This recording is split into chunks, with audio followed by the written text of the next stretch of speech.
These are the things I'd equip my home gym with if I was starting in 2025.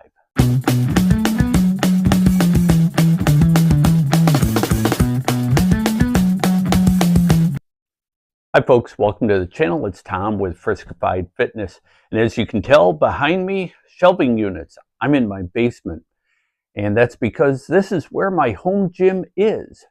And if you are working out at home, either through necessity or by choice, these are 10 things that you might want to buy in 2025. Let's get at it.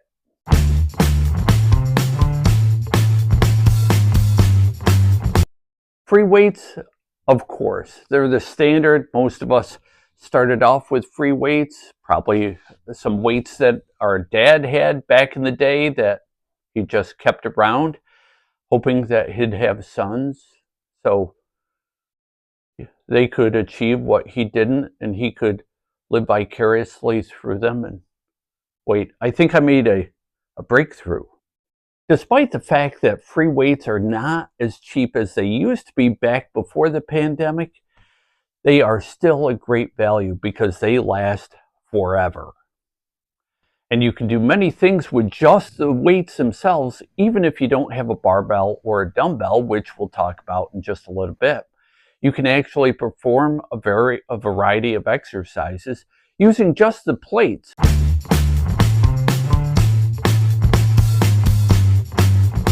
But let's face it, if you've got free weights, you probably have something to put them on, like a barbell, for instance.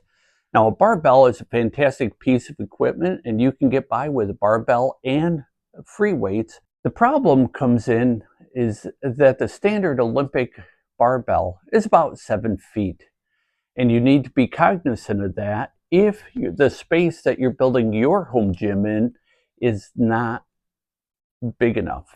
But if your space is small and you still use a barbell, be aware that you may become adept at repairing drywall. And of course, every time you punch a hole with the end of the barbell into a wall, you've got some explaining to do, Lucy.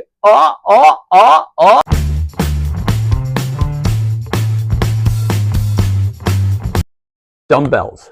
If you're shy on space, you might want to consider using dumbbells in lieu of barbells. But if you have the space, use both barbells and dumbbells. Now, I love dumbbells because they give you a greater range of motion on many exercises. Now, while I have the type of dumbbell that you take plates off and put them on, if you're shy on space, a smaller footprint would be with the adjustable dumbbells.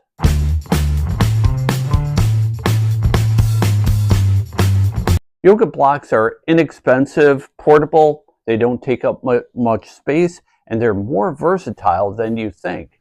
You can use them for push-ups, inclined push-ups. You can use them to improve your rear delts. There are many great things, not just yoga, although they work pretty well there too.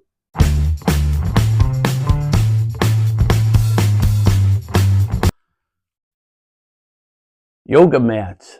Absolutely, a yoga mat I consider a home gym essential. They're cheap, they're lightweight, so they're portable, they don't take up much space when they're rolled up, and they protect you from things that may be on your floor, no judging. Also, they can protect you if you decide to work out outside. You can use yoga mats to do abs, calisthenic movements, and even, catch this, a yoga mat to do actual yoga. Now, they're cheap enough too that you could have one at home and have one in the trunk of your car in case you're working out outside.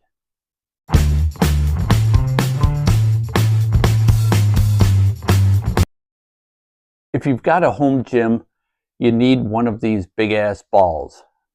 You can use them for a variety of things. You can use them for abs. You can use them to work your hammies. You can use them to sit on.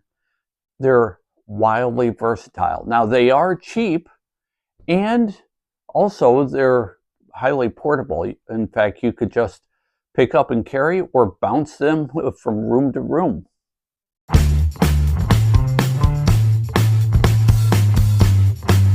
If you have the space and the resources, a dedicated dip station would be a good addition to your home gym. Dips are called the upper body squat with good reason. They work your pecs, your triceps, your delts. Heck, you can even work your abs with them, with the dip station. If you don't have a dip station, you can make do with other items as well. Chances are you have a kitchen, and chances are in that kitchen the counter makes a corner. Well, you can put your hands on either side of the corner.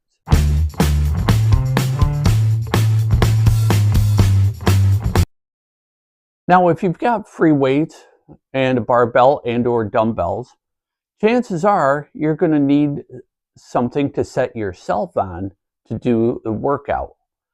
That's why an adjustable bench is a great investment in your home gym. Now, if you want, you could also get one with a leg extension, leg curl attachment to it. Now, here's where you'd want to be careful, because the post upon which you put the plates has to be high enough so that the plates don't hit the ground at the bottom.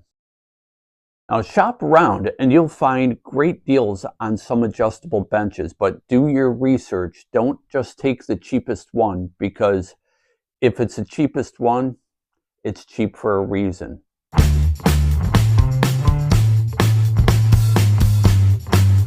A pull-up bar takes virtually no room in your home gym. In fact, you probably have had one or seen one hanging from the door jamb of a doorway. Now, on my dip station, I have a pull-up bar. This particular piece of equipment was a pandemic purchase, and I'm glad I made it, because I can do pull-ups, dips, and Roman chair leg lifts. You don't need that. In fact, I could not put it up in my basement because the ceilings are too low. So I have it on the main floor in a separate room. If you don't have a doorway pull-up bar or a pull-up station like I have, you can also do what I did in the basement, and that's take some screw hooks, put them in a floor joist, and then use an old broomstick. Is it elegant? No. Does it work? Hell yeah. And pull-ups can work your lats, your biceps, your shoulders. You can even do ab work on a pull-up station, no matter what pull-up station you have available to you. But having a pull-up station is an essential piece of home gym equipment.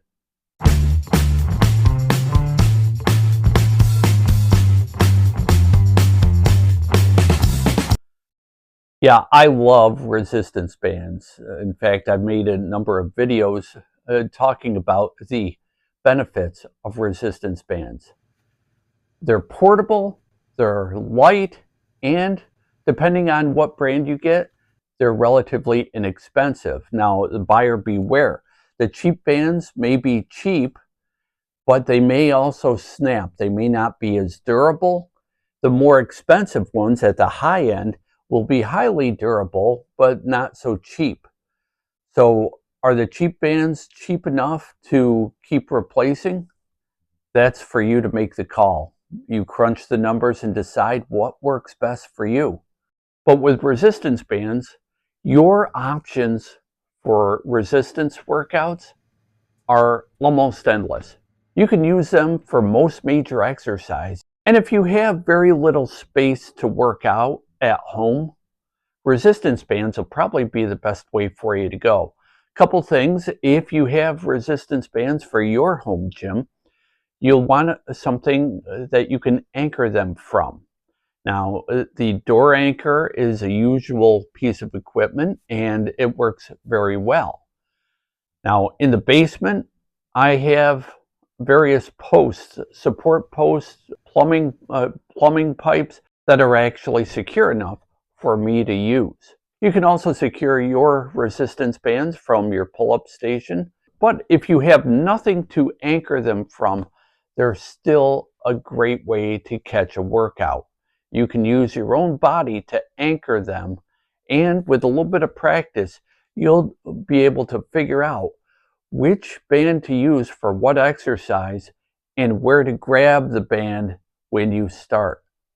No matter what you do, get yourself some resistance bands as an addition to your home workout.